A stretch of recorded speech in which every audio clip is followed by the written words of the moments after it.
Hola, buen día. Bueno, bienvenidos al canal. En el día de hoy vamos a ver lo que es el último video sobre aviación. En esta ocasión vamos a tratar lo que es el tema de propulsión a chorro o aviones de reacción, lo que son los tipos de turbinas que tienen los aviones y igualmente lo que es los vuelos supersónicos.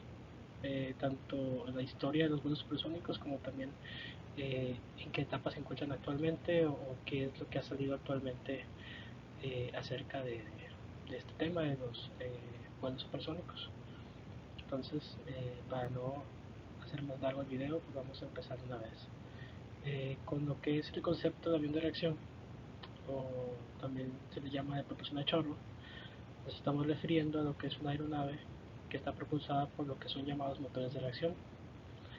Y estos motores de reacción lo que generan es un chorro de gases que se van a dirigir hacia atrás de la aeronave y al mismo tiempo la aeronave, en este caso el avión, va a ser empujado hacia adelante. Básicamente de eso se trata la propulsión a chorro. Por cuenta que el impulso de este chorro de gases va a hacer que el avión se desplace hacia adelante. Y aquí vemos cómo es que se deja una estela de gases al paso del avión. Cuando vemos esto, este fenómeno en el cielo, que es un avión que deja este tipo de rastro, pues probablemente lo que estamos viendo ahí es volar, bueno, estamos viendo volar a un avión de reacción, a un avión que está siendo propulsado a chorro. Esto de los motores de reacción es algo que interesó tanto a lo que son ingleses, alemanes e italianos principalmente. Todos estos se pusieron en lo que es una especie de carrera y con un financiamiento pues ahí bastante generoso por parte de los que es el empresario.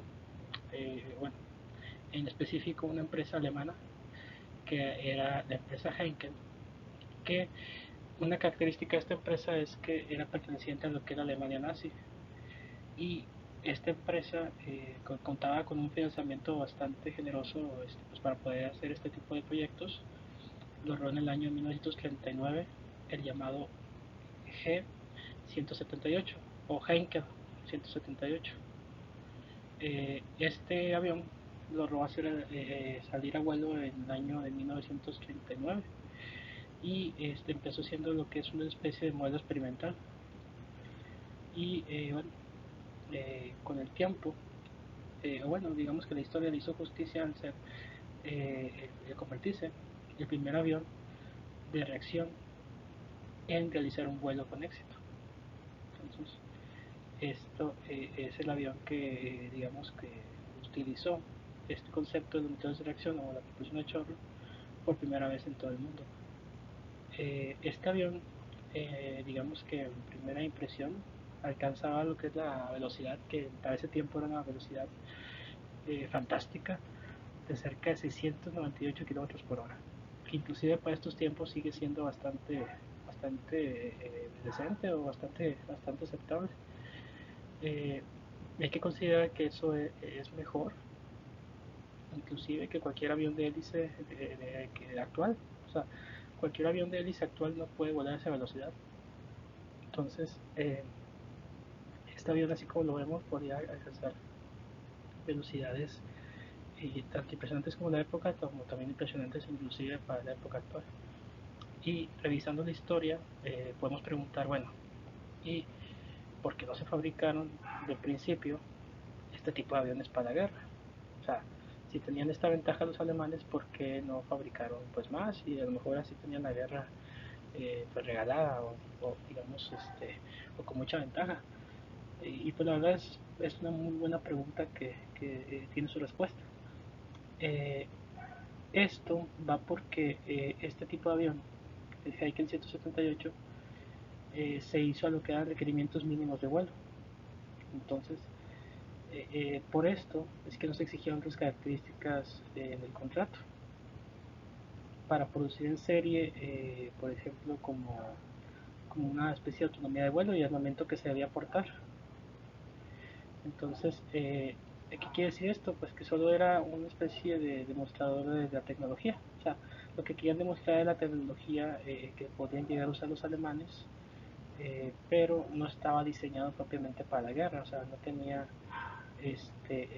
una, o sea, no tenía características de vuelo tan precisas, o digamos que el vuelo no era propiamente tan, no podía hacer maniobras, digamos, tan arriesgadas, digamos que el vuelo tenía que ser lo más sencillo posible y bueno, por ejemplo, en una guerra pues hay que maniobrar mucho, hay que esquivar disparos, o sea, el avión tiene que ser muy ágil y en este caso el avión no es diseñado para tener ese tipo de agilidad y aparte no podía portar armamento, o sea, simplemente era para poder pues nada más volar, o sea, simplemente volar a esa velocidad y llegar a un cierto destino, pero no estaba diseñado para portar ningún tipo de armamento ni tampoco para tener vuelos, digamos, tan con maniobras, digamos, tan, que fueran muy complicadas de realizar o para, bueno, vamos a decirlo de esta manera, que no estaba diseñado para esquivar balas o esquivar ahí proyectiles.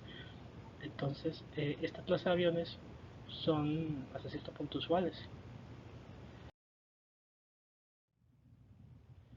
Eh, Después, lo que ocurrió es que los italianos sacaban un prototipo que era el Caproni Campini N1, que no resultó tan rápido como era el alemán. De hecho, era muchísimo más lento porque nada más podía correr a 370 km por hora. Pero este sí tenía en regla los conceptos y fundamentos del motor y el diseño de reacción. Entonces, ahí el problema es que por financiamiento Italia no pudo proseguir a mejorar este tipo de avión. O sea, el problema de los italianos era su capacidad tanto económica como tecnológica. Este, y bueno, de hecho, la verdad, o sea, la tecnología italiana en ese tiempo no podríamos decir tampoco que era tal cual mala, o sea, de hecho, se podría decir que para ese tiempo, pues, era, uh, digamos, en un modo general, se podría considerar como buena, pero ahí había un problema más bien de corrupción, o sea, el gran problema era la corrupción corporativa. ¿Por qué? Pues porque está el fascismo. Está el fascismo ahí en Italia, eran los tiempos de Mussolini y para este tiempo en Italia había demasiada corrupción en todos los ámbitos, o sea, que esto incluía inclusive el ámbito aerodinámico, o aeronáutico, perdón. Entonces, toda esta corrupción entorpeció cualquier esfuerzo productivo que era por razones políticas que, pues, si acaso nada más los italianos que fueran muy entendidos podrían inferir que entonces el tercer turno pues tocaría al último socio del eje, que en este caso el turno para hacer este tipo de, o para hacer un avión funcional, era en todo caso Japón, pero no fue del todo así. En 1940, cuando voló este avión, que es el Caproni Campini N1, y bueno, hay que considerar que ya lo había hecho antes el alemán Heiken 178, pues los japoneses no tenían casi nada en la materia aeronáutica. Entonces, ahí lo que fue, o digamos que quien llevó la batuta en esto fueron los ingleses, y lo hicieron más que nada por la necesidad de guerra. Entonces, lo que pasó, digamos que a quien le tocó, digamos, diseñar un primer avión que fuera de reacción y que fuera, digamos, ideal para, pues, para esto de la guerra y para los requerimientos que necesitaba para, digamos, este propósito, le correspondió a lo que era una empresa que era tradicional en esos tiempos llamada Luster, que en la Primera Guerra Mundial se distinguió mucho en hacer algunos biplanos. Entonces, su modelo de reacción era el E-2839 y este avión voló en mayo del 41 y este sí superó con creces inclusive al alemán, porque este sí alcanzaba velocidades de 750 km por hora y tenía hasta el triple de autonomía, o digamos, de control para hacer maniobras, digamos, más delicadas, más complicadas, y por tanto este sí estaba más listo para poder, digamos, esquivar proyectiles, hacer maniobras en el aire, digamos, a esa velocidad que podían llegar a ser finas, vamos a decirlo así. Entonces, pues dado todos estos avances, el vuelo de reacción pues no iba a ser ignorado por el resto de los países, o sea, y esto fue el caso pues, entonces de Estados Unidos, que se benefició de un buen paquete de conocimientos técnicos de los ingleses como parte de la ayuda mutua que se permitieron, bueno, que esto permitió que los estadounidenses se pudieran poner al día sobre esto. Entonces, bueno, aquí nos para que chequemos el avión inglés. Fue el primero en su tipo y vamos a pasar a ver cómo fue. Bueno, este avión que vemos acá fue diseñado por lo que son las instancias de las Fuerzas Aéreas del Ejército de los Estados Unidos y fue por ahí en los años de 1942 que tuvo lugar el primer vuelo de este avión, que es el Bell P-59 Air Comet. Este es el primer avión de reacción que fue construido en Estados Unidos. Hay que considerar que aunque era inferior en lo que eran las características, por ejemplo, comparado con el Gloster Meteor que era el británico, o al Metternich 262, que era el último diseño alemán de este tipo de aviones de reacción, el avión Bell P-59 era Comet, fue el primero de los aviones de reacción que, bueno, el primero que fue producido en el continente americano y también el más prolífico, porque de este mismo modelo se construyeron 66 unidades que se construyeron como una especie de ejercicio tecnológico de lo que vendría después a sustituir a estos mismos aviones. Pero esto fue muy a pesar que en relación o sea, se desarrollaron, digamos que se copiaron modelos de este tipo de diseño, a pesar de que este diseño estaba por debajo de lo que era el E-28 39, que era el británico, y el Helican 178, que era el alemán, que inclusive estaba por debajo del que fue el último alemán, que era el Metternich, que era todavía más avanzado. Y este estaba todavía por debajo del primero alemán, que fue el primerito que salió de este tipo. Pero aquí es importante figurar que en la preguerra y durante la Segunda Guerra Mundial, por ejemplo, no figuraban otras potencias ahí de los aliados. Por ejemplo, Francia no se interesó en esto de desarrollar aviones de reacción porque para ellos la guerra se terminó muy pronto, se terminó desde 1940 para ellos la guerra. Y, por ejemplo, Japón, a pesar de ser el último de los países del eje en rendirse, pues no desarrolló en ese tiempo algún tipo de demostrador tecnológico que fuera de su nación. O sea, lo desarrollaron a partir de lo que fueron préstamos de tecnología de los alemanes.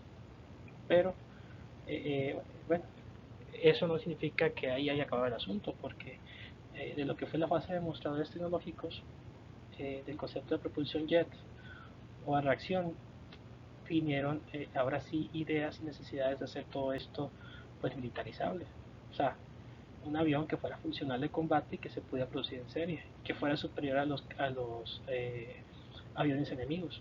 Entonces, pues todos estos demostradores tecnológicos, el único que fue fabricado con el requerimiento de portar sistemas de armas para ser probado fue el Bell P-59 de Comet. O sea, fue el único que sí fue armado y que podía usarse para fines de guerra. Pero Estados Unidos no se quedó ahí, inclusive tenía mejores planes para luego. Y por otro lado, los ingleses que tenían, pues, fueron los primeros en tener el motor de reacción, no fueron primero con el avión porque el Reino Unido durante los años 30 tenían el presupuesto muy recortado.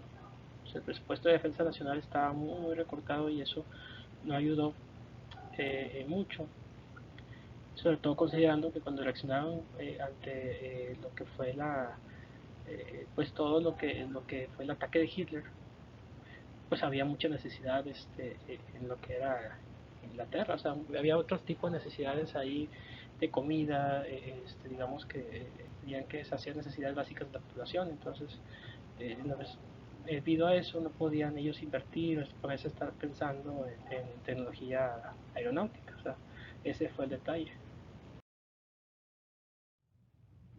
Entonces, vamos a empezar con lo que es este extracto, ahí, está ilustrado, y este ilustrado pues condensa de forma experimental eh, el tipo de propulsión que estamos viendo, que es esto pues para que se pueda entender. O sea, el aire que está atrapado dentro de, digamos, del globo, pues no puede escapar, ¿no? Pero sin embargo, si el aire se escapa por lo que es el cuello, el globo se impulsa hacia adelante y eso provoca la reacción. Que, o sea, digamos que la acción es que el aire sale, digamos, de lo que es el contenedor, que es el globo, pero al momento de salir, el globo es impulsado hacia adelante, o sea, cada acción viene una reacción. Entonces, en eso es la aplicación de lo que es la propulsión de chorro, o sea, se basa en lo que es la tercera ley de movimiento de Newton. Y bueno, digamos que esto es lo más básico para entenderlo, digamos que es ahora sí que lo más así, eh, hasta infantil o digamos así, esto es casi que explicar con bolitas y palitos, o sea, cómo es que se desarrolla esta propulsión de chorro, o sea, este es el concepto más elemental. Lo que vamos a ver acá es un poco más complicado. Lo que es el principio del turbojet o turboreactor, eh, para fines prácticos, digamos que en términos generales es comprimir el aire a lo largo de lo que es una sección longitudinal que lleva el aire comprimido a lo que es una cámara de combustión interna, que va a seguir a lo que es un escape de gases, que es el que da el principio de empuje que habíamos visto anteriormente. Entonces, a esto es a lo que se le llama un turboreactor, vamos a decir en su forma más simple. Los turboreactores fueron de uso muy generalizado, sobre todo en aviones militares. De hecho, era, digamos, donde se usaba preferentemente. Y después se empezó a usar en los vuelos de uso civil, pero el problema de estos motores es que son muy eficientes y se utilizan a velocidades supersónicas. Usar este tipo de motor en un avión de pasajeros hace que sea muy caro, digamos, la inversión, porque se gasta mucho combustible y si no vas a sacarle todo el provecho a ese combustible porque no vas a volar a la máxima velocidad que pudieras volar, entonces es realmente mucho desperdicio tanto de combustible como de utilizar este tipo de motor en ese tipo de avión, porque pues no vas a sacar provecho, vas a gastar mucha gasolina y pues o sea, pues realmente no tiene tanto caso usar este tipo de motores en un avión de pasajeros que no vas digamos, a sacarle el provecho de poder volar a velocidades altas. O sea, que si vas a mantener la velocidad a un límite, entonces digamos que no son tan prácticos, o sea, este tipo de motores en este tipo con este tipo de limitaciones. Pero básicamente el concepto físico es ese, el aire se comprime, se quema y sale a chorro en el escape, y esto hace que el avión pueda impulsarse a grandes velocidades, o sea, velocidades tan altas como hasta 2 veces la velocidad del sonido.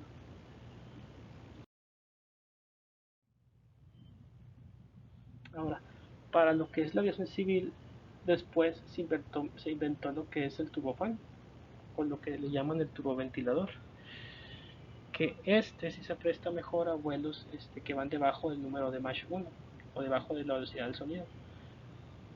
Tiene características similares al turboreactor, pero está diferenciado en lo que es un ventilador frontal que crea un par de flujos que son concéntricos, o sea, se refiere a que son circulares y que estos a la vez van como son como círculos que van sobre el eje y se dividen en lo que es un primario y un secundario.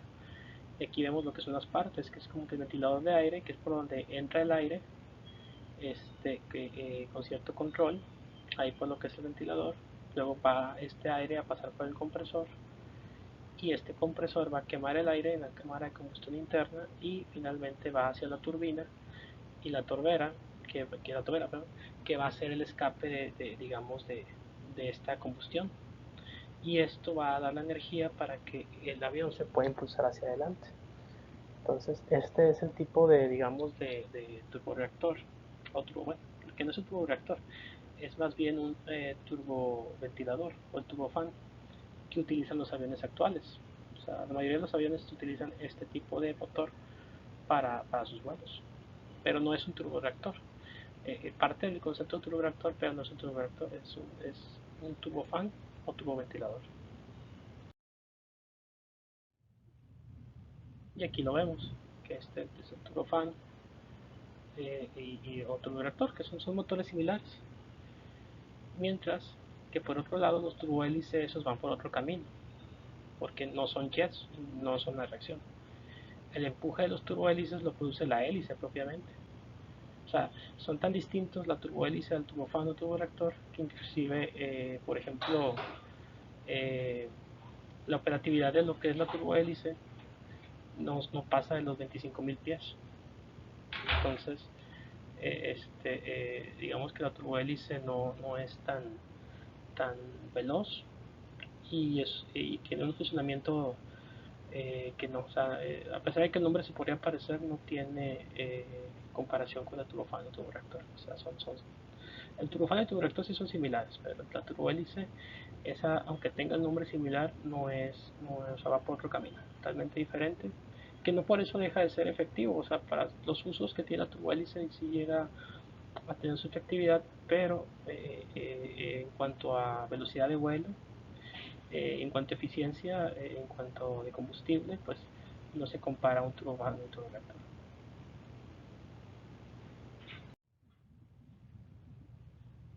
Ahora, hay algo importante porque la cosa no termina ahí diciendo por decir de que, ok, perfecto. O sea, para aviación militar entonces se utilizan turboreactores y turbofans para la aviación civil. O sea, no es así como que se termina todo esto teniendo esa conclusión de que la conclusión de que, bueno, entonces para los aviones militares se utilizan los turboreactores y para los aviones civiles son los turbofans, los turboventiladores. No es tal cual así, porque hay otras categorías de propulsión jet y una de ellas que no es tan conocida es el pulso reactor, que prescinde de mecanismo de admisión, compresión para la cámara de combustión, pero se desprende que el mecanismo del pulso reactor es mucho más sencillo. O sea, no tiene partes móviles ni tampoco tanta complejidad como lo tiene un turbojet o un turbofan, pero a la vez, por la sencillez que tiene, pues sí tiene algunos ahí inconvenientes que no llegan a ser duraderos en muchos casos, pero sin embargo sí entusiasma la investigación en otras áreas de vuelo. O sea, igual no en vuelos digamos comerciales, puede ser un ejemplo, pero sí en otro tipo de usos que son, por ejemplo, para vuelos más cortos o vuelos que se desean a distancias más cortas pero a velocidades más rápidas.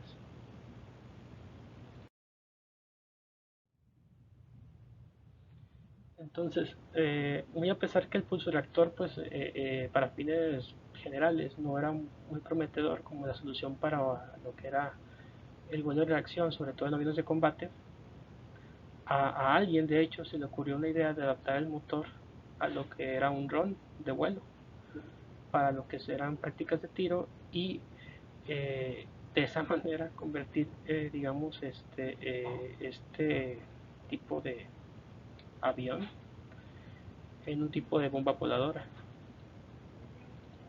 Y a este tipo de bomba voladora se le llamó el avión tipo V1 o también llamado Fisker F-103, pero digamos que las formas más conocidas son los V, que los aviones V1 eran más como diseño para hacer aviones kamikaze, o sea, literalmente bombas voladoras.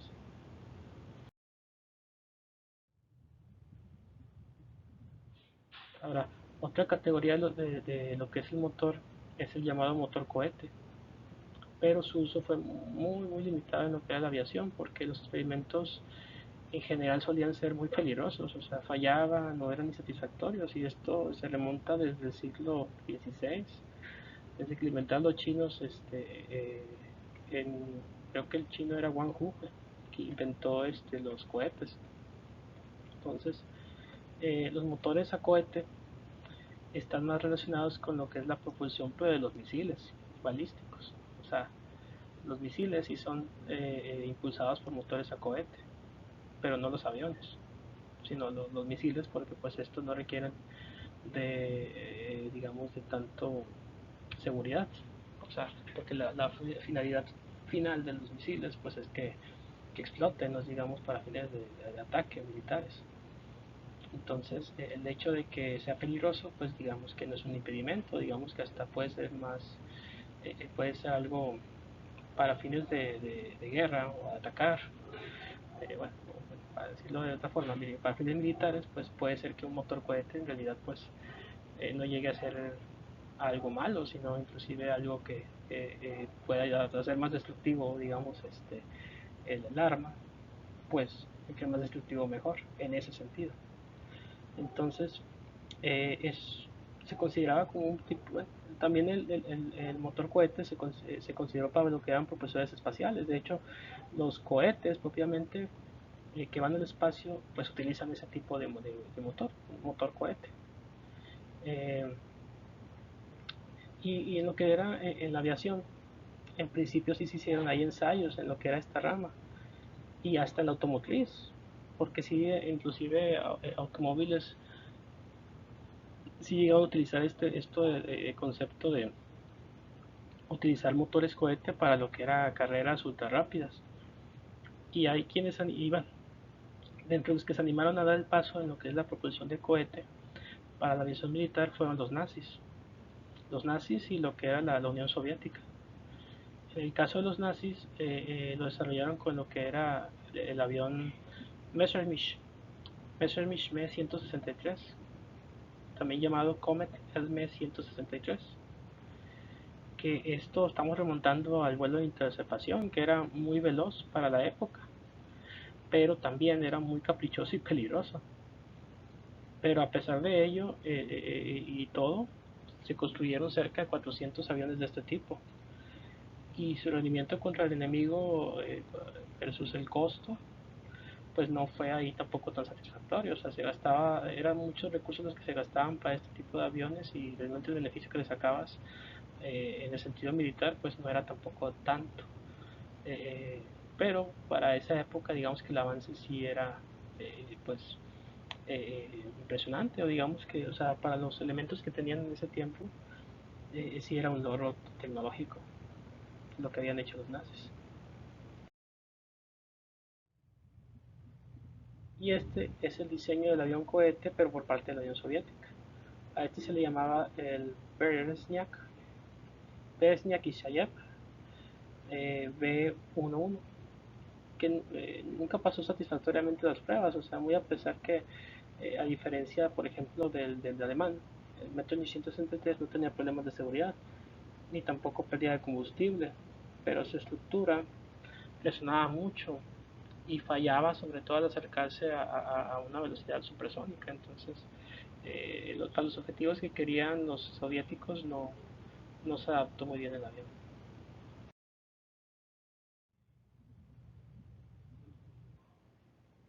Repasando la historia del tema, hay otro país también que es Japón, que aunque es raro, ellos sí lograron la propulsión en cohete, en algo que se puede calificar como aeronave. Pero este tipo de avión sí era un avión de kamikaze. O sea, este sí era, digamos, un avión bomba. A este se llamaba, o el nombre de este era el Yokosuka MX-17, que este sí es un avión cohete que portaba una enorme carga explosiva contra barcos. Pero no, el fin, digamos, era como eh, un torpedo, digamos, un avión bomba, o sea, era un torpedo manejado por una persona y el fin era una destrucción masiva, pero a costa de la vida del piloto. Entonces, ese era lo que diseñaban los japoneses y por eso eran muy peligrosos este tipo de aviones. O sea, cuando los veías en el cielo, daban mucho miedo porque ya sabías que estos iban directo a estrellarse contra eh, o sea, contra lo que fuera, o sea, iban contra civiles, contra soldados, o contra tanques, o contra barcos, que era para lo que más se utilizaba, que era irse contra los barcos y de esa manera hundirlos.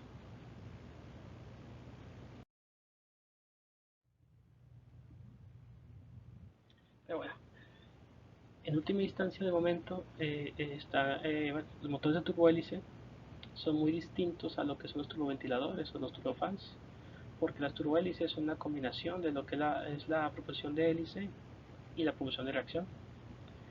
Y este fue un concepto que vino casi a finales ya de la Segunda Guerra Mundial para lo que eran plantas motrices de gran rendimiento.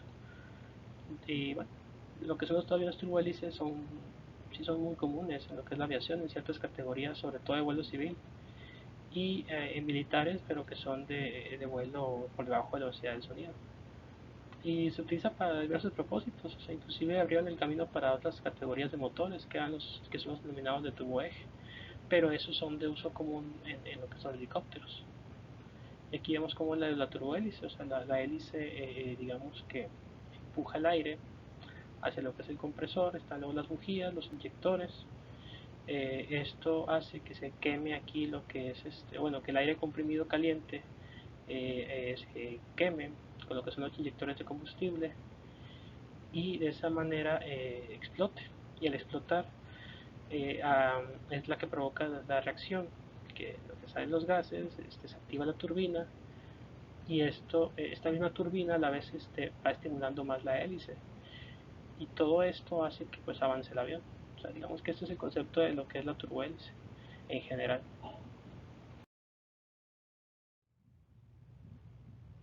Y estos son los tipos de aviones de turbohélice.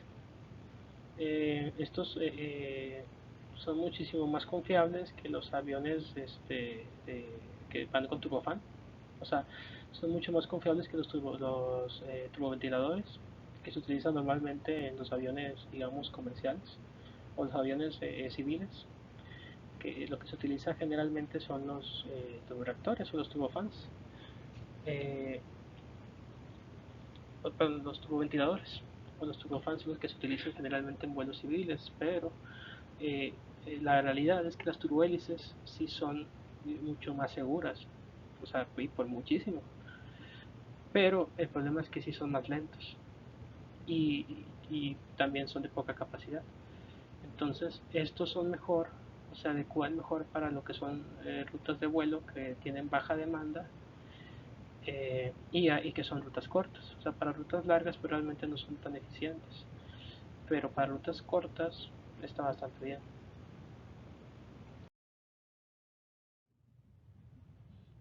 Y hay otro tipo de aviones ahí que utilizan turbohélices, aviones como por ejemplo el C-130 Hércules, el Airbus A400, ATR-42, todos ellos usan turbohélices.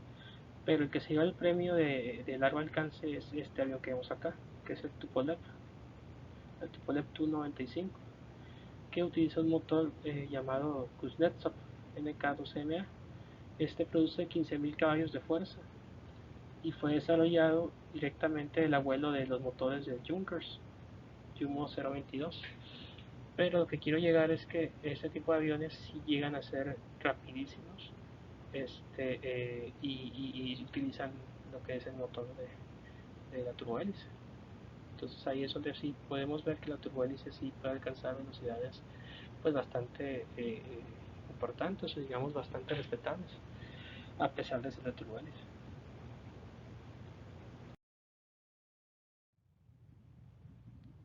Y que vemos aquí en la imagen, este es un avión de propulsión de reacción alemán, pero este sí es único en su tipo y fue en la Segunda Guerra Mundial donde se diseñó.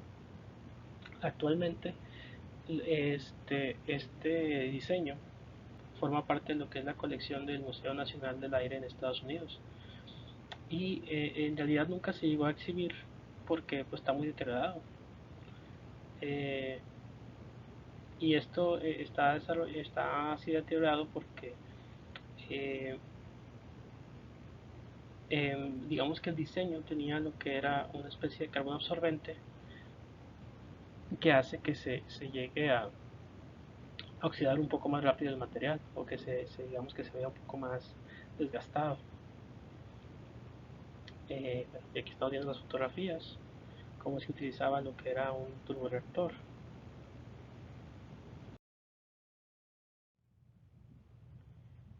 Pero en general el avión se conoce como el Gotago 229 y también es conocido como Horten H9 o el V3. Y que es el Horten, fue diseñado por unos hermanos que eran Reimer y Walter Horten en el año del 45, pero fue construido en el taller Gottacher Wagon Fabrik en Alemania.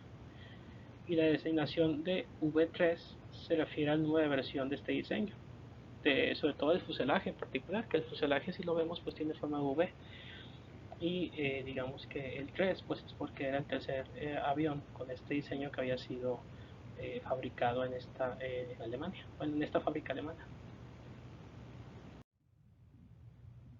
Entonces, estos hermanos, los Horten, habían ya diseñado y construido anteriormente un avión V1 y también un V2, pero los dos se estrellaron pues sí, de forma catastrófica ante los vuelos de prueba.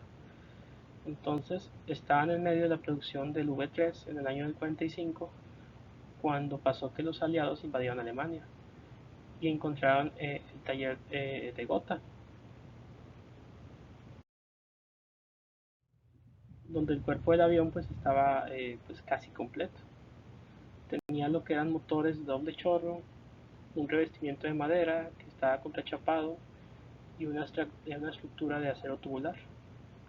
Entonces, ahí tenemos que el Horten posee una combinación de tecnologías que estaban muy avanzadas para la época y estaba combinado con materiales tradicionales, pero tenía el diseño, digamos que la idea era diseñarlo como si fuera un pájaro en vuelo como tipo halcón, que fue en lo que se inspiraron para hacer el diseño del avión.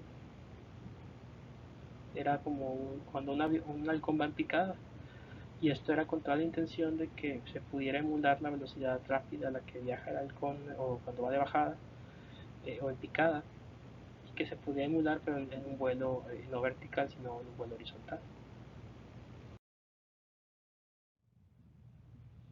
Entonces los periodistas de Estados Unidos y también los de Inglaterra que estaban con las tropas aliadas llamaron a este avión incompleto, lo apodaron como el alas de murciélago. ¿Por qué? Pues por su diseño, que el diseño era para ese tiempo único, ya que no tenía cola. Este, y fueron los hermanos Horton muy conocidos precisamente pues, por este diseño. Eh, y aquí lo vemos, cómo es que estaba el diseño del V y cómo es que pues sí se asemeja a lo que es sí, sí tiene la forma como de murciélago, se puede decir que era algo así como un prediseño de lo que es este, el batiavión, lo que es el avión de Batman,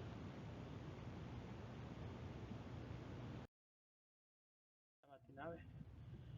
Eh, pero bueno, aquí el detalle es que nunca se había construido un avión que fuera tan sigiloso y se había adelantado mucho la década de diseño antes de ese tiempo. El ingeniero Raymond Horton afirmó que quería inclusive agregar lo que era carbón vegetal a las capas de la piel de madera que estaban contrachapadas con el fin de hacerlo invisible a los radares. Entonces era no solamente un avión que iba a ser eh, eh, muy rápido y también muy ágil, sino que también iba a ser invisible a los radares. Entonces era un avión, y, o sea, para ese tiempo, un avión con diseño y aparte características impresionantes o muy adelantadas a la época.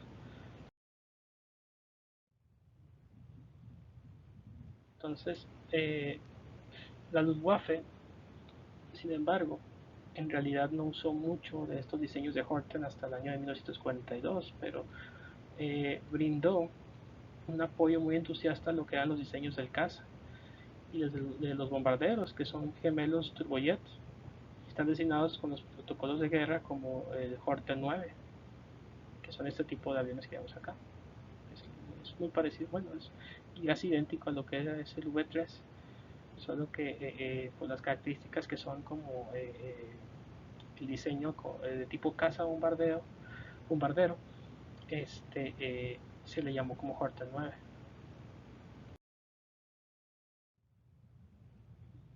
Y luego para completar los prototipos, los hermanos Horten recibieron lo que son 500.000 Reichsmarks, que era el dinero alemán de ese tiempo, y diseñaron, bueno, más bien, Fue rediseñado como bombardero para atacar objetivos a más de 965 kilómetros de distancia.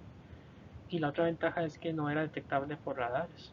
Entonces, este es un adelantazo para la época. Y esto de hecho, es prácticamente un caza de los tiempos actuales. O sea, es idéntico a un caza actual.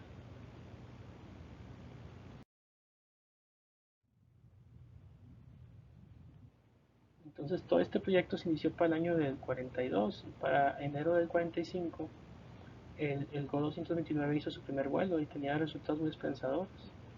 Y en mayo, el primer prototipo quedó destruido en lo que fue un accidente, pero aún así lograron terminar un segundo aparato.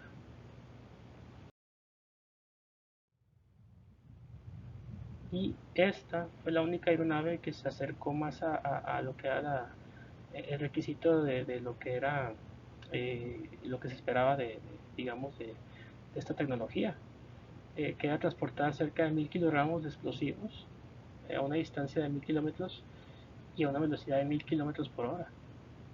Entonces, o sea, vamos a repetir lo que acabamos de decir. Estamos hablando de que este avión puede transportar 1000 kilogramos de explosivos a una distancia de 1000 kilómetros y a una velocidad de hasta 1000 kilómetros por hora. Entonces, o sea, estamos hablando de una cosa impresionante, inclusive, o sea, para tiempos actuales sigue siendo una nave, digamos, de última tecnología. Durante la etapa final de la guerra, militares de Estados Unidos iniciaron lo que es la Operación Paperclip, que era un esfuerzo de un buen de organismo de inteligencia para apropiarse de las armas avanzadas de investigación alemana nazi y para evitar que esta tecnología cayera a manos de las tropas soviéticas, que era lo principal que querían evitar.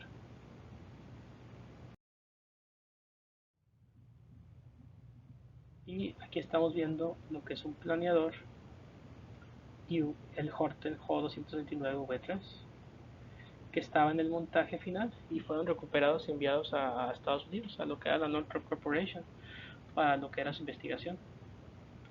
Eh, Ahora sí que si este avión, o si este diseño hubiera sido diseñado en masa, o digamos que si hubiera sido diseñado en serie, mejor dicho, tanto la velocidad que tenía superior, o sea, a cualquier avión de ese tiempo, combinado con la invisibilidad que tenía, o sea, que era invisible a radares, lo hubiera convertido en un arma mortal. O sea, realmente si los alemanes hubieran desarrollado más esta tecnología, hubieran tenido el tiempo para sacarla a flote, digamos que para diseñar este tipo de aviones en serie y usarlos para fines militares, eh, hubieran ganado la guerra. O sea, porque estas eran armas mortales, no había forma, digamos, de detectarlos, no había por la velocidad que tenían, no había forma, digamos, tampoco de que fuera fácil derribarlos y podían cargar un montón de armamento. Entonces, o sea, estas sí que eran armas mortales aéreas que de haberse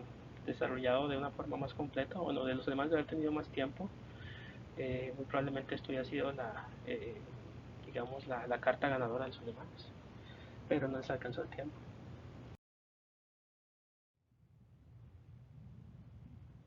Y es la cosa, o sea, como aparecieron todo este tipo de aviones ya en la etapa final de la guerra, pues ya no ayudó mucho a Alemania. Y el detalle ahí fue que hacia el final de la guerra, pues los recursos alemanes se habían agotado y las líneas de suministro se veían ya muy comprometidas, inclusive la producción estaba pues, ya alemana estaba muy inconclusa para ese tiempo. Entonces, por todas estas cosas, pues ya no era posible o no tenían el presupuesto necesario para seguir diseñando ese tipo de tecnología. Pero lo que sí hizo Estados Unidos fue capturar esta máquina al final de la guerra. Y junto con la máquina, que es el Horten J229, también tomaron los planos de fabricación y también capturaron a los especialistas que habían participado en la producción de este, que pues para ellos era el bombardero más fabuloso que habían visto en su vida. Y después de 35 años de estudios del Horten, ya en el año 81, los estadounidenses ya probaron ahora sí su primer avión de sigilo, que es el F-117, o también llamado el Nighthawk, o el halcón nocturno. Seguido después, pues ya el más fabuloso B-2. Y el parecido entre los aviones de sigilo estadounidenses actuales, bueno, entre comillas actuales, y el Horten es sorprendente, o sea, son prácticamente idénticos.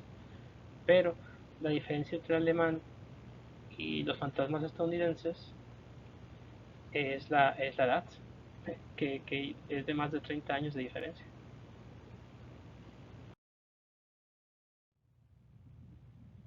Entonces, esto ha provocado que entusiastas del aviones, o sea, que fanáticos de aviones en todo el mundo, eh, y bueno, de hecho se estimuló lo que era un debate que estaba bueno, en lo que era conjeturas, y todavía sigue en curso en la comunidad de la aviación.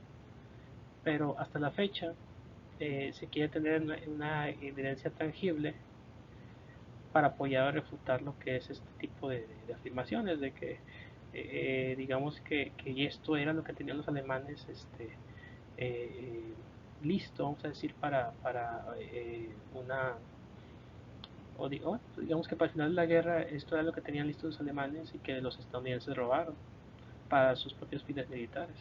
Y también pues checar la adelantado que estaba la tecnología alemana nazi, y que de haber tenido más tiempo pues lo que pudieron haber provocado. Entonces tenemos que el mito de esto de estas aeronaves, el sigilo, creció mucho, sobre todo desde la década de los 80, y se fortaleció mucho por lo que es la National Geographic, porque produjo lo que es un documental que se llamaba el Hitler Steel Fighter, o en español llamado el caza furtivo de Hitler. Salió apenas en el año 2009 y habla sobre todo, o sea, habla sobre todo lo que les acabo de comentar, o sea, lo dice, lo más que pues sea un poco más entretenido porque sale en película, como tipo pues video, o sea, un documental, y se lo recomiendo mucho, está muy interesante. Busquen el caza furtivo de Hitler y van a encontrar mucha información acerca de esto que les acabo de comentar. Pero el detalle es que desde que se emitió ese documental, pues hubo mucha presión pública, o aumentó mucho, y tanto fue la presión que terminaron por retirar el avión de lo que era el almacén. Eh, o sea, ya no lo dejaron de exhibir, pues, y lo retiraron tanto del almacén secreto del gobierno como de la exhibición, o sea, lo retiraron totalmente de la vista pública, y lo pusieron en lo que es en una instalación secreta. Pero el almacén donde se encontraba el avión es una instalación que está en Switzerland, en Maryland, Estados Unidos. Y ahí estaban estudiando lo que eran varios especialistas de la aeronáutica, o ahí lo tenían, digamos, guardado. Inclusive un tiempo estuvo en exhibición hasta que hubo presiones de este tipo y dejaron de ponerlo en exhibición, e inclusive lo tienen, ahora ya inclusive lo tienen guardado en secreto, o sea, ya no siquiera es público, sino que ya lo tienen ahí resguardado, y lejos de lo que es la prensa.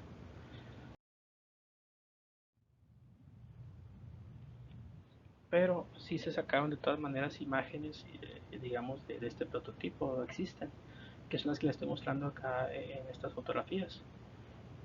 Eh, en esta instalación había especialistas en materiales, había especialistas de lo que era mecánica, de aeronaves, y pues por mucho tiempo estuvieron evaluando lo que es la aeronave propiamente, y después de más de 70 años de almacenar el avión, el revestimiento que era de madera contrachapada, pues como es de madera, pues se fue deteriorando.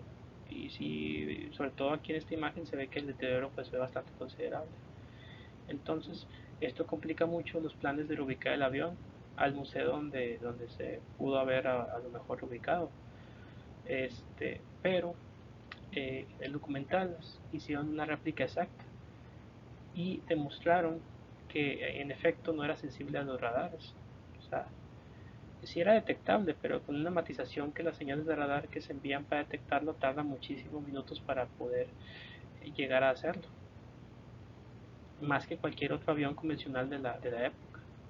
E inclusive de la época actual nos sigue siendo un avión que no es fácil, o sea, sí, digamos que sí es detectable por el radar, pero sí tiene que tener ciertas características, ciertos parámetros el radar para poder localizar este tipo de aviones. Como les había comentado, para hacer esa configuración se tarda, tarda muchos minutos hacer esa configuración. Entonces, por tanto, también se tarda muchos minutos en poder detectar este tipo de aviones.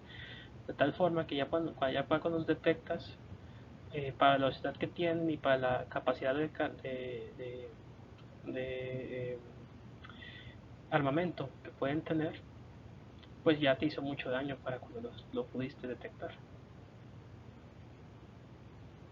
Entonces, esto les concedía a este tipo de aviones una enorme ventaja sobre aviones convencionales, sobre todo los aliados para esa época, porque podía penetrar profundamente el territorio enemigo mucho antes de que despegaran siquiera los aviones británicos. Ahora, sumado a su velocidad, pues podía estar de vuelta cuando eso ocurriese. O sea, ya para cuando los británicos empezaron a hacer el vuelo, este avión ya fue y vino de nuevo a Alemania. O sea, ya ataca, o sea, tenía la capacidad de atacar lo que era Inglaterra, o hacer el ataque, y en el mismo tiempo en que los aviones británicos apenas están despegando, este avión ya se regresó de nuevo a Alemania. O sea, estamos hablando de esa capacidad de vuelo, o esa velocidad. Solamente para que se den una idea, o sea, qué tan veloz era este avión que podía llegar a hacer ese tipo de hazañas, o sea, la hazaña de volar de Inglaterra a Alemania y de vuelta en cuestión de minutos.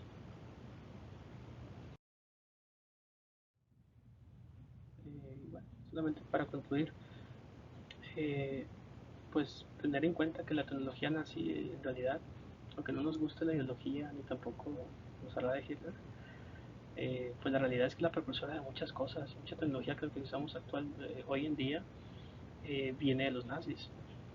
Entonces fueron los precursores de bastantes cosas, entre ellas, pues, por ejemplo, este avión que es el avión de reacción Messerschmitt 262, que fue el último avión de reacción alemán. Digamos que el último prototipo de aviones de este tipo para ese tiempo y que tenía funciones tanto militares como también de exploración.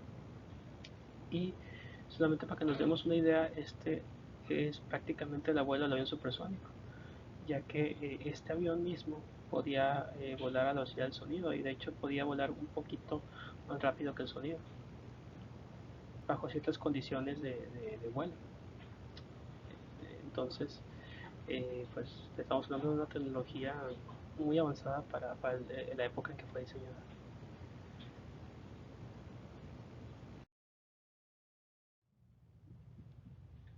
Ahora, yéndonos un poco más hacia adelante, tenemos por ejemplo este avión, que es el de Havilland o el DH-100 Vampire, que fue el segundo avión de reacción comisionado pero esto es por lo que es la Fuerza Aérea Británica, que fue durante la Segunda Guerra Mundial.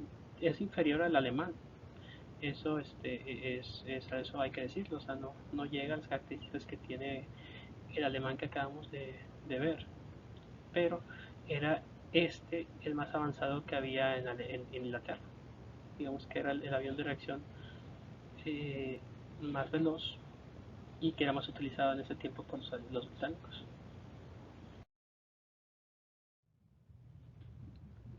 En la fecha del 23 de marzo, pero del año 48, tenemos que un británico llamado John Cunningham batió lo que fue un récord de altura. Fue un récord de 16.800 metros con este avión, que es el avión de reacción Vampire. Entonces, a pesar de que era inferior al alemán, sí batió muchos récords para la época, entre ellos el récord de altura. Entonces, pues también no es cosa para menospreciarlo, sino que, o sea, también era un avión ahí, con sus características importantes y muy útiles para la época y bueno, a fines prácticos también se defendía muy bien así en cuanto a lo que estamos hablando de tecnología aeronáutica y los avances que había para ese tiempo.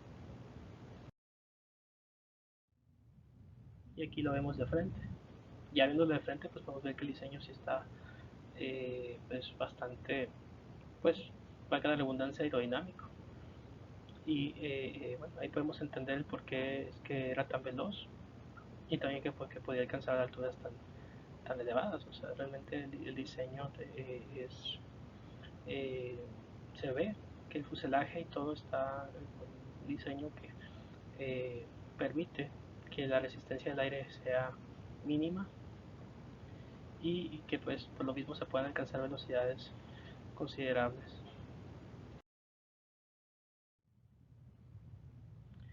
Este avión que vemos acá, estamos hablando de un cuatrimotor. Este es el Havilland Comet. Este por el año de 25, bueno, por la fecha del 25 de octubre de 1949, fue el primer avión de reacción que fue destinado pero a transporte de pasajeros. Realizó un vuelo de prueba desde Londres,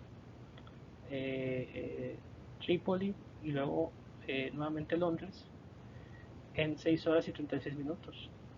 Entonces, esta es una velocidad 2 veces más rápido que cualquier avión convencional. Entonces, nomás para que esté el dato que desde el año del 49 ya existían aviones con estas características. Y el más famoso es este que les estoy mencionando, que es el Havilland Comet, que era británico.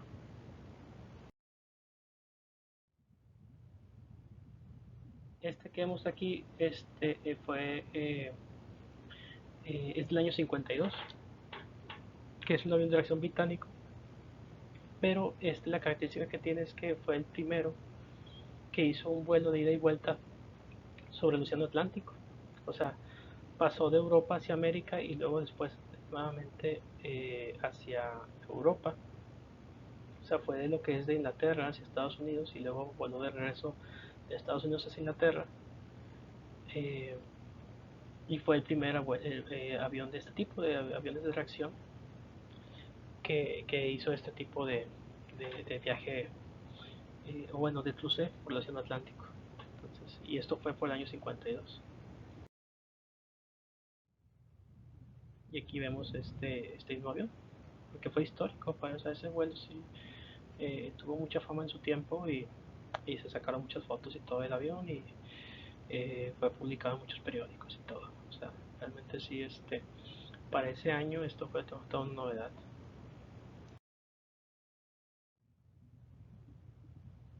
Y ya para lo que era el 26 de octubre del 59 ya entró en servicio el avión Boeing 707, que ahora sí fue el primer avión de reacción de pasajeros que tenía éxito.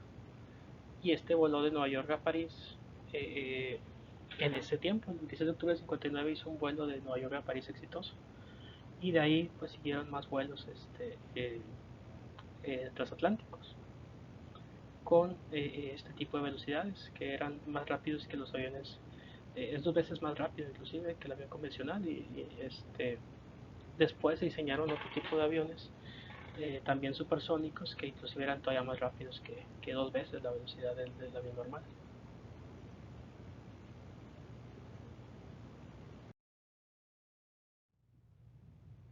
Este avión que vemos aquí lo quise poner solamente como fines comparativos.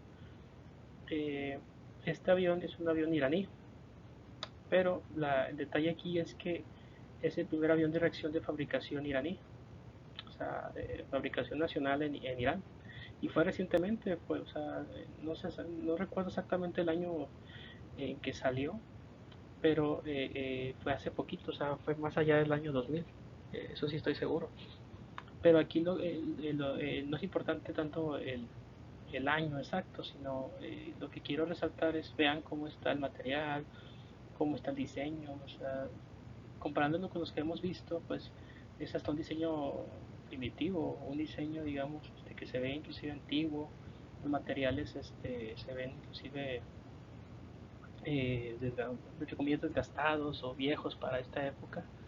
Y solamente pues para que nos demos una idea de que decían que tenían tecnología eh, con armas nucleares y no sé cuánta cosa decía Estados Unidos que Irán poseía.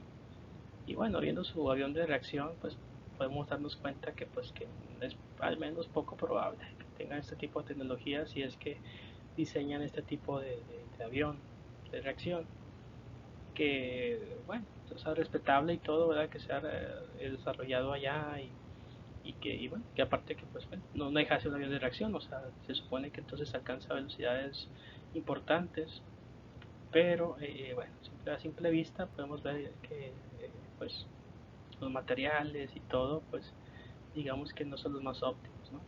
Entonces, pues podemos concluir que la tecnología iraní tampoco es, digamos, este, tan avanzada o digamos, comparada con Estados Unidos, de eso es a lo que me refiero, o sea, realmente pues es una enorme diferencia entre uno y otro.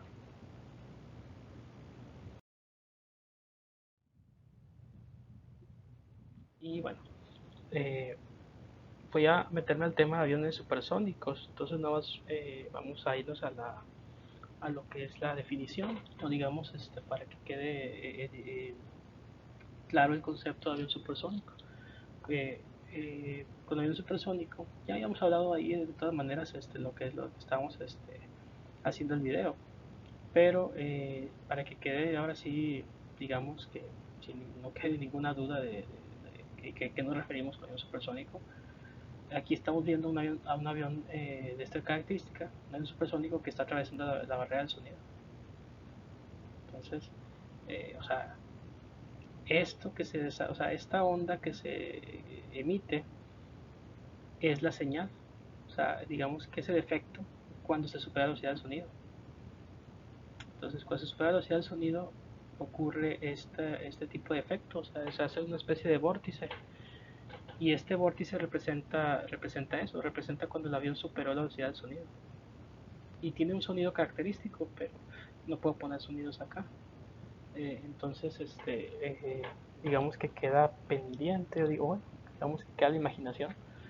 Pero, bueno, yo lo que me imagino es y cómo será el efecto si pudiéramos atravesar la velocidad de la luz, o sea, el límite de la luz. Si se pudiera atravesar, si esto pasa cuando se supera la velocidad del sonido, no, no sé, no me puedo imaginar cómo sería el efecto si se pudiera superar la velocidad de la luz, o qué tipo de onda expansiva veríamos, o de vórtice, o no sé, no me puedo imaginar. Pero bueno, el sonido lo podemos ver y es esto, es un vórtice que se hace alrededor del avión cuando se supera la velocidad del sonido. Esta que vemos acá es un diseño que se llama Tu-144 y así como lo vemos es un avión supersónico de pasajeros. O sea, ahí pueden ir personas y es un avión soviético, aunque hay que mencionar que es un avión antiguo. O sea, fue diseñado antes de que los aviones supersónicos fueran eh, restringidos y ahorita vamos a ver por qué se restringieron. Desde el 2 de marzo del año 69 se realizó un primer vuelo que es de este avión, que es el avión Concorde. Este es un avión, bueno, era un avión supersónico que fue utilizado para lo que era el transporte de pasajeros y fue construido a partir de trabajos conjuntos de fabricantes británicos, que era la British Aircraft Corporation, y franceses, que era la Aerospatiale. Y este avión podía llegar a cualquier destino en la mitad de tiempo que un avión comercial convencional, debido a su velocidad supersónica. Pero ocurrió que el 25 de julio del 2000, un vuelo que estaba nominado como el 4590 de Air France se estrelló en un área llamada Gonis, en Francia. Y en ese avión murieron cerca de 100 personas. Bueno, estaban lo que eran eh, que son los pasajeros que iban en la aeronave, además de 9 tripulantes y 4 personas que estaban en tierra al momento en que se estrelló el avión. Y este fue el primer gran accidente en el que se veía implicado directamente pues, el avión que es el Concorde.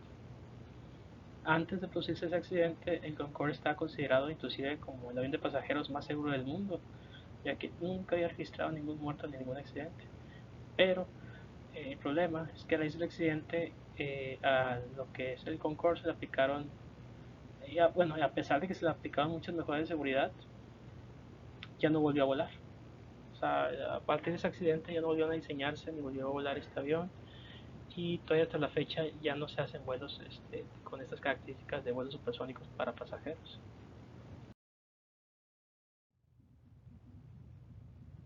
Entonces, la última vez que voló el Concorde fue el 26 de noviembre de 2003.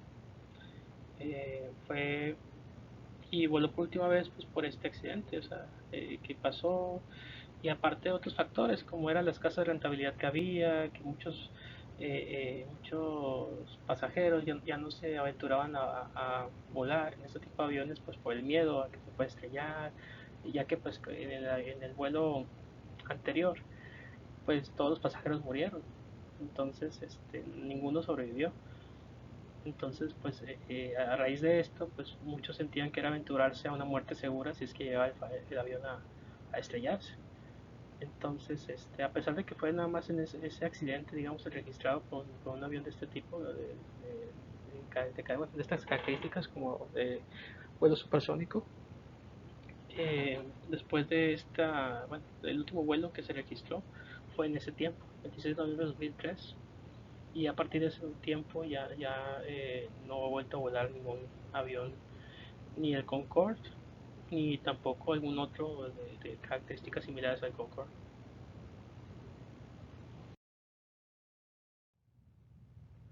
Pero actualmente la NASA está construyendo un avión supersónico, que es el llamado el X-59 Quiet, Supersonic Transport, o también abreviado como Quest.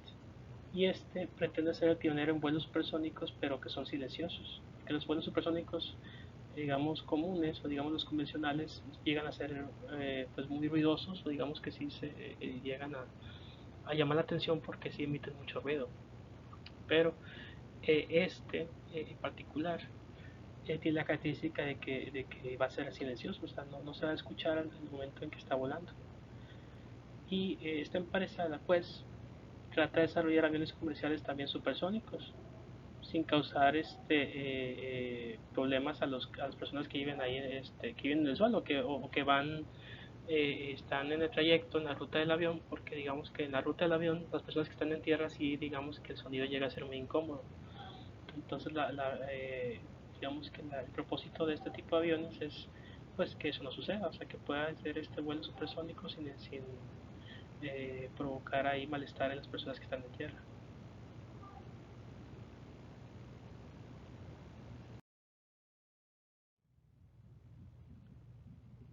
Actualmente se están desarrollando nuevos aviones supersónicos y que están siendo diseñados para lo que es eh, el uso con pasajeros. O sea, se están volviendo a diseñar los aviones supersónicos para pasajeros y que se vuelvan a usar como se usaban antes. Ya ha pasado el tiempo del accidente, ya digamos que pudiera aumentar la rentabilidad de este tipo de aviones, pudiera aumentar que la gente se anime a volar y con la característica de que pues que el tiempo de vuelo es la mitad de tiempo de los aviones convencionales. Entonces digamos que sí se están ahí diseñando y están ahorita este, eh, bueno, o sea, están haciendo lo posible para que estos aviones supersónicos estén disponibles, pero para el año 2023. O sea, para el año 2023 es cuando estaremos viendo los primeros aviones supersónicos eh, nuevamente volando y transportando pasajeros. Pero actualmente a esta fecha todavía no. Habría que esperar hasta unos 3 años más para poder ver nuevamente este tipo de aviones en el cielo nuevamente.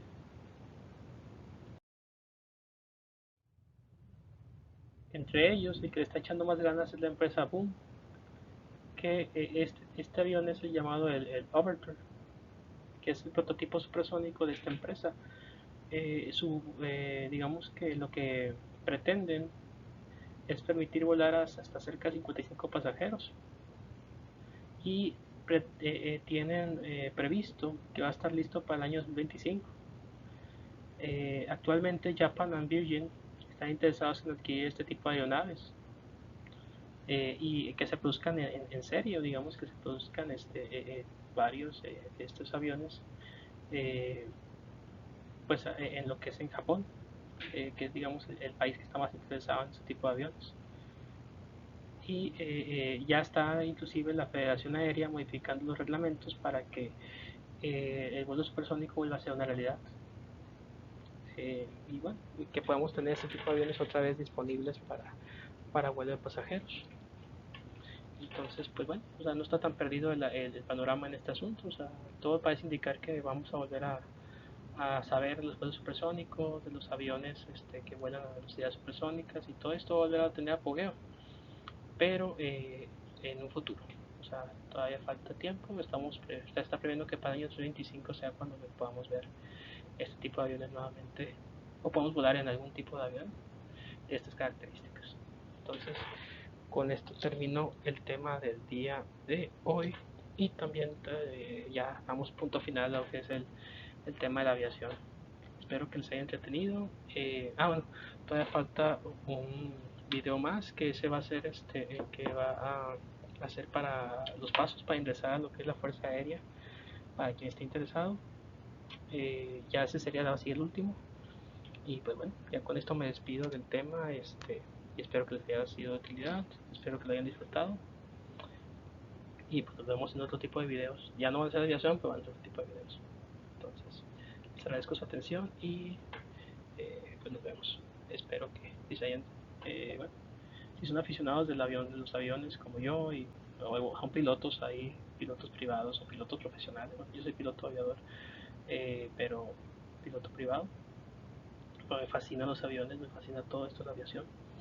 Y seguro que para cualquiera que la apasione la aviación, todo esto es bastante interesante. Entonces les agradezco la atención y nos vemos en un próximo video.